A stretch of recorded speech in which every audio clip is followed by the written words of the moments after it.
Les végétaux défient le temps.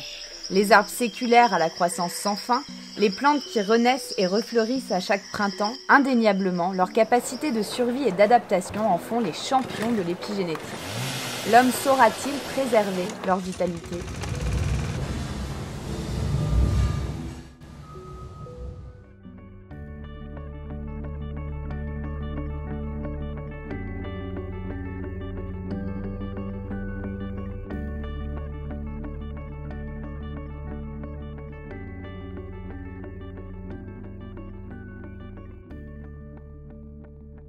Une grande différence entre les animaux et les végétaux, c'est le mouvement et l'immobilité. Les végétaux sont immobiles et leur vie statique les oblige à s'adapter perpétuellement aux fluctuations de l'environnement.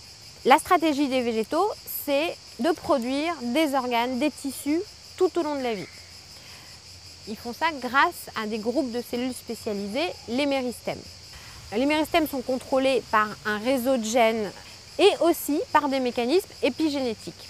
En fait, la plupart des grandes étapes du développement des plantes est contrôlée par des mécanismes épigénétiques. Alors, un exemple très intéressant est la mise à fleur. Donc, les plantes ont un système pour sentir l'hiver, conditions défavorables, et le retour du printemps, conditions favorables.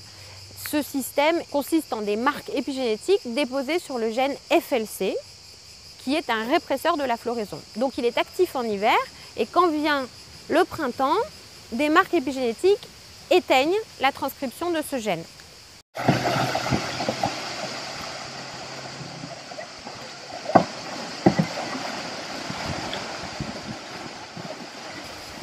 Alors nous, ce qu'on essaye de faire au laboratoire, c'est de comprendre quelles sont les marques épigénétiques qui se transmettent au cours de la formation des gamètes et à la génération suivante.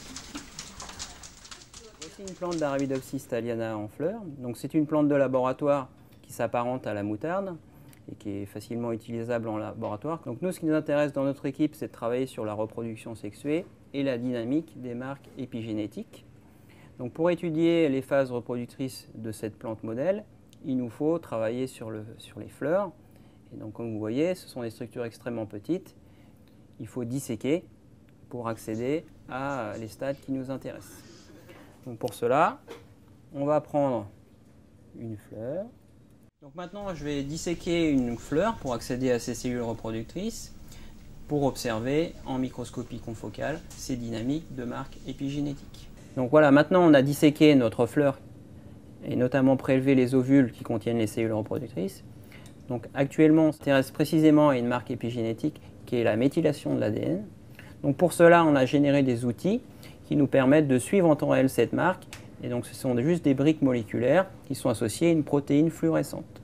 Donc en suivant cette protéine fluorescente, on va être capable de suivre la dynamique de cette marque épigénétique au cours du temps.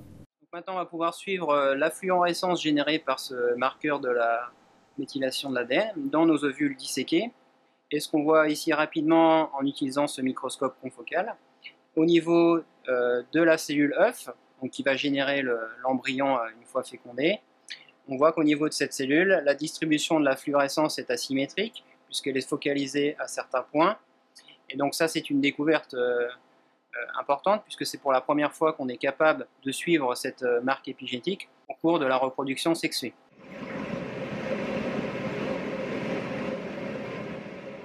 Une particularité des plantes est leur grande capacité à se reproduire de façon clonale.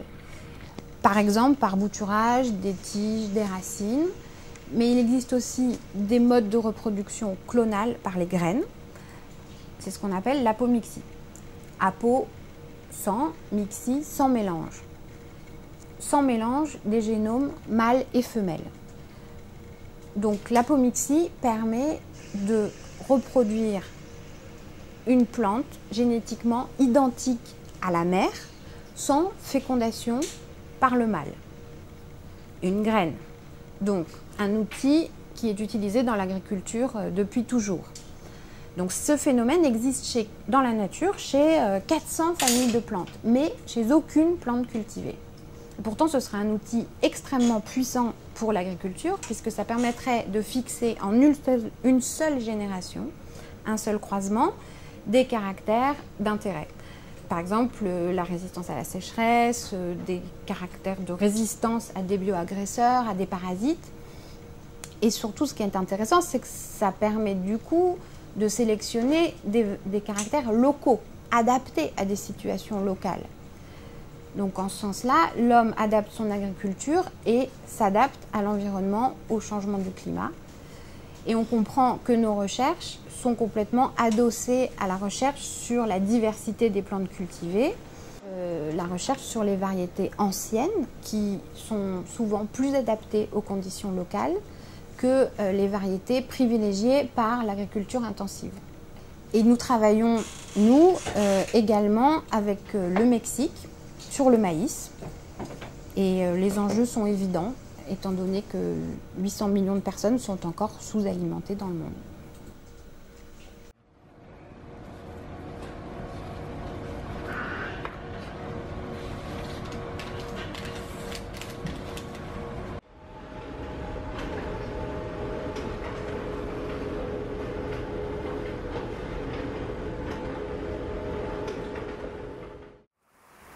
La forêt disparaît au rythme d'un terrain de foot chaque seconde, amplifiant les troubles du climat. L'arbre continuera-t-il à s'adapter? Ce géant immobile qui a couvert la saga des mammifères va-t-il les entraîner dans sa chute?